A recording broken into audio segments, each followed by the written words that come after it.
Hey guys, recently I was telling you guys to put your questions on videos and I would try to answer them.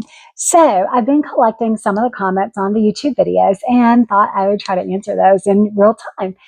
No, not real time. This is videotaped. Sometimes in videos I say dumb things. Okay, we've established that. But I've got my laptop, and like I said, we've kind of kept a collection of these. So one of the questions I get asked a lot is, how many meals do you eat in a day?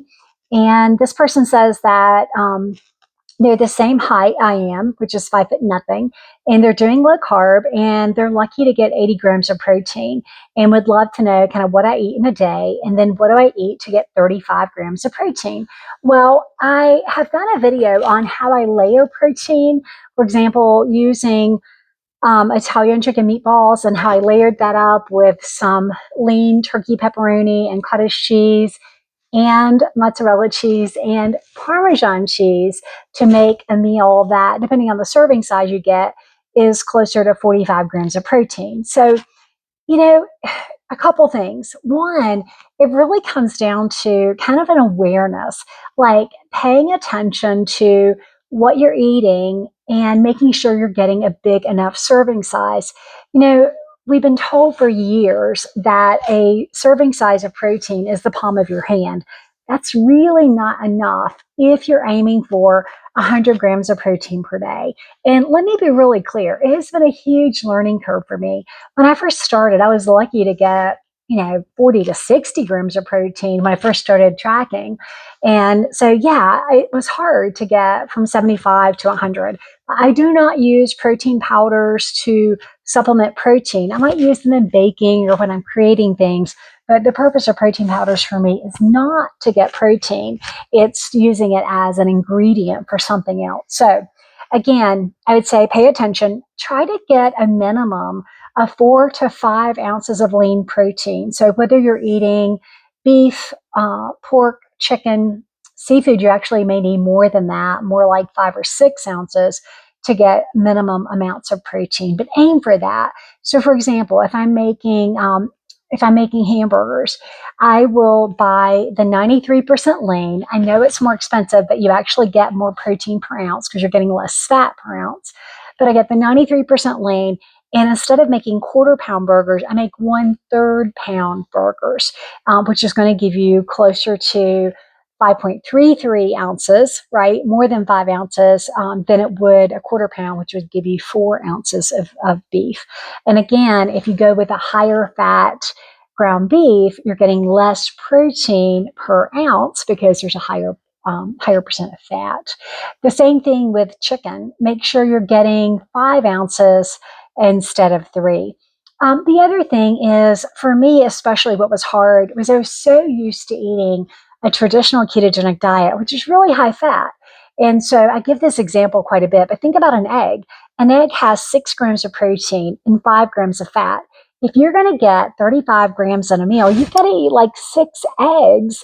And that's 36 grams of protein, but it's also 30 grams of fat, which is really high fat, since 1 gram of fat gives you 9 calories and 1 gram of protein gives you 4 calories. So you can see that you can eat double the protein grams to fat grams, and you still got almost equal amounts of fat and protein in your meal. So it takes some effort. Look for leaner things of protein. See my video about layering protein, and that may help you. But yeah, the question about what I eat in a day, that's a hard one because it varies. And it's also hard because our bodies are so different, and kind of what's enough food for me may not be enough for you.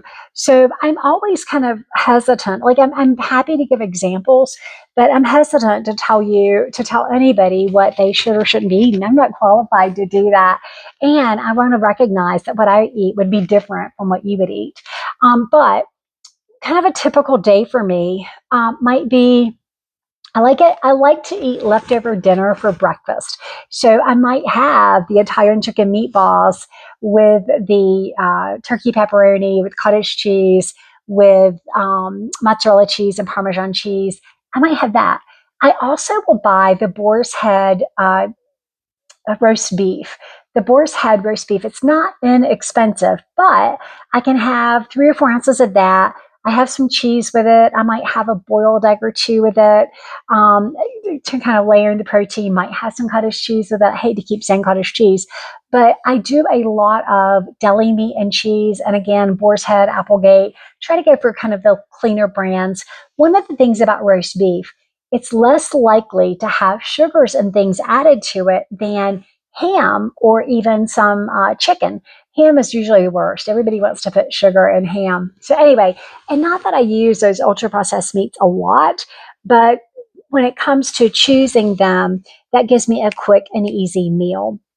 And then dinner is usually some kind of protein and then a side. And it can be something as simple as marinated chicken breast. It can be 2 chicken thighs. 2 chicken thighs are going to give you the protein that you need without the skin. I love the skin, but the skin is high fat. Um, I really love shrimp, and shrimp is a good lean source of protein. So if you're having a smaller piece of chicken and you can throw some shrimp in it, one of the things that I have found that it's not the greatest price wise, but our local store has the little packs of shrimp for $5, and every now and then you find them marked down and you get them for I don't know $2 or $3 or something like that, and I'll use those, and those can become a meal. Now again, by themselves, I think they're only about 4 ounces of protein. So it's not going to give you all the protein you need in a meal, but throw them in a salad. Put 2 boiled eggs, put some, maybe some ham, like Canadian bacon, or put some turkey with it, put some cheese with it, and layering that up. You've got the lean shrimp and you're layering that protein by adding the other things. So anyway, that was a long answer to that question, but I hope that helps some of you. Because the second question I'm looking at is, would love to hear how you were able to add 100 grams of protein in your day. So let's see. People are asking too about fasting. Wow, lots of questions about what time of day I eat and that kind of thing. I actually want to do a separate video on some of this. Wow, so many great comments. Somebody asks, do you think the weight gain could be associated with menopause? So I do think that menopause makes it harder for women to lose weight. We have those hormonal changes. It's actually pretty well documented.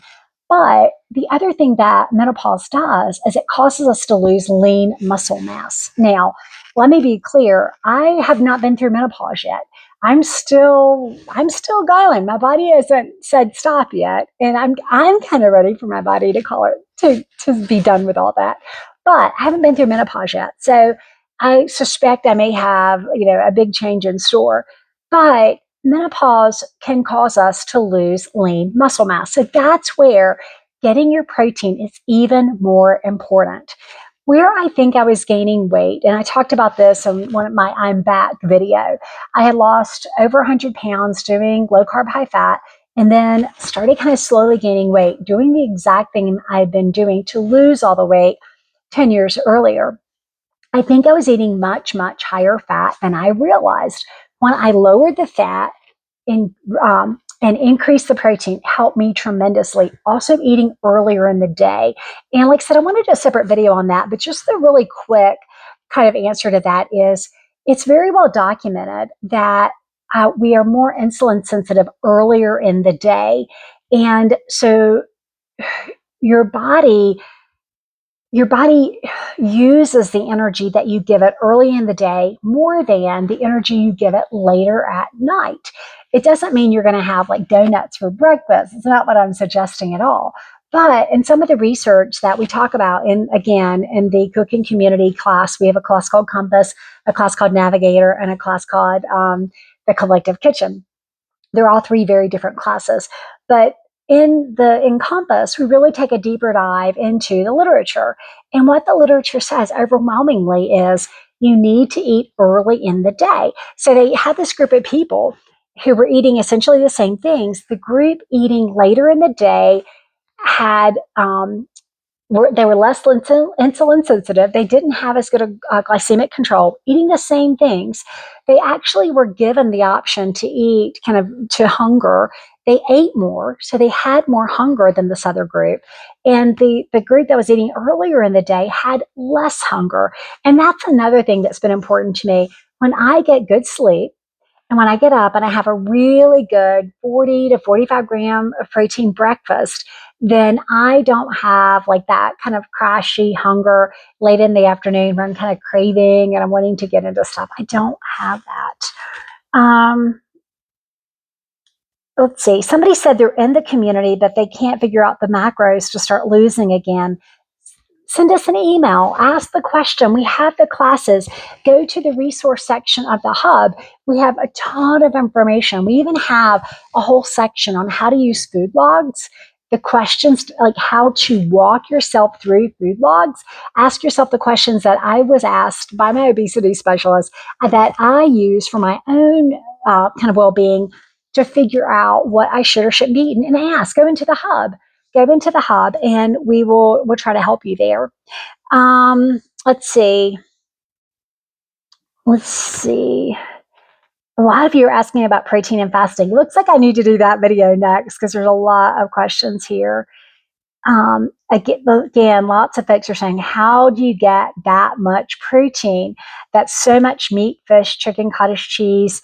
And they're asking about doing it plant-wise. So I will just tell you, I don't think there is any way that you can get adequate protein doing just plant-based only diet, because to get the essential amino acids you need, you would have to eat. So talk about eating a lot. Holy cow. Even if you ate, I don't know, guys, like 4 pounds of broccoli, you're not going to get the protein you need for one meal. And who wants to eat that much broccoli? Can you imagine what that would do to your tummy? I can't imagine. So I think that you have to have eggs or seafood or something like that to get the essential amino acids. Again, in the cooking community, we have charts and graphs where we compare different sources of protein and the different essential amino acids that you get from them. And you just cannot get all of the essential amino acids that you need to exist. And remember, too, the RDA, the recommended daily allowance for protein, is actually quite low. The RDA is based on the minimum essential to sustain life, not optimal, not optimized, but the minimum to sustain life. And that's where I think, at least I kind of got off track. Somebody's saying that they can't use my cookbooks because they're doing carnivore and they've been in a long stall and they think that carnivore might help them. I think that's awesome. I give carnivore a try. I think that one of the mistakes I made when I tried carnivore years ago was doing too high a fat. So again, even with carnivore, to get adequate protein, you need to do some leaner meats. And I want to say something about that. I don't eat low fat. Let's be super, super clear. I will have a super high fat meal every now and then, like chicken wings and ranch dressing and brisket and all those kinds of things. But I try to balance that out. Most of my meals have my protein grams about double what my fat grams would be. So if I'm getting 40 grams of protein in a meal, my fat's going to be closer to 20 grams of protein. And that, again, it varies by a lot. Somebody said that fat protein fat ratio can be a tough balance. I would love for you to focus on those fat protein recipes instead of sweets. Girl, boy, whoever you are, if you've been following me, most of the recipes in the cooking community are main dishes, most of them. There are some breakfast recipes, there are some side dishes, but I even have some high protein desserts. Except for during the holidays, Thanksgiving and Christmas, I generally do only 1 to 2 desserts per month at most. So we're putting out an average we're putting out 8 to 12. So on average, 10 recipes per month. Maybe one of those is sweets. So I don't do a lot of sweets. I really don't. Every now and then there's an exception to that, but I really don't do a lot of sweets. Oh no. Somebody said, high protein lets me lose weight, but I can't manage to stick to it. It's much more restrictive than keto, depressingly so. I'm so sorry to hear that you feel that way. Honestly, um, I'll be completely transparent and say, yeah, it was a huge adjustment for me too. But don't see it as an all or nothing kind of thing. You're not having to give up everything high fat that you love. Again, put some variability in there. Have your chicken wings if you love it, have your bacon if you love it, but make sure you're getting adequate protein. You're not, if you're trying to subsist off of cottage cheese and yogurt, Greek yogurt, like that would be depressing to me. Let's not do that. Let's not do that. But have really yummy things. I will be honest, though. I mean, I have to say that when I first switched, I thought, without the fat, food doesn't have as much flavor. And it's true. The fat adds a lot of flavor. I found myself cooking with more spices, using more culinary herbs, using more spice blends, using more garlic, things like that. So that may be what you need to do. You may need to go and try. I have a ton of sauces. I call this my sauce era. And I really think a lot of the sauces I've been using are to make up for that flavor that you miss in the fat. But I have a chipotle honey sauce that's in the cooking community. I make, oh my gosh, so many things. I don't like things terribly spicy, but I've got a few spicy sauces. Um, Recently, we did salmon patties for a high protein kind of meal. And those have a ton of flavor. So I would strongly encourage you to look at what you're eating. And if you find it depressingly so and hard to stick to, then you need to find some different recipes, find some things that you love that are also higher protein, and start with that.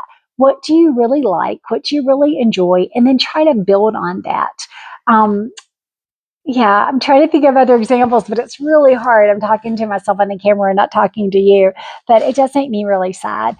And then one of you said, I miss your cooking videos. My family love them. Thank you so much. That is so kind. People have been so amazing to me, some of these comments. The other thing that I want to talk about really quick is somebody said, um, what? So you do no intermittent fasting like for 18 hours or even longer? No. My fasting is pretty much from after dinner, right? I eat dinner usually 6:30 or 7, and then I don't eat until the next day, 7:30. Sometimes later, depending on what I'm doing, if I'm feeding the dogs, whatever, if I have a busy morning. But 8 or 8:30 usually at the latest. So that's my fasting. And again, I'll do just a video on that because so many questions about that. But I really think we've been given bad information about fasting, particularly for women. I think it can be harmful. So, no, I don't fast, nor do I recommend that other people fast. And if you're trying to fast, especially if you're trying to go 12 or more hours and you're struggling with it, or it's causing you to have cravings, or it's causing you to binge eat, then stop. Please, please stop, because that starts to border on disordered eating. Okay, thanks guys for joining me. Give me more questions and I'll do this again, maybe about once a month. We'll try to answer your questions.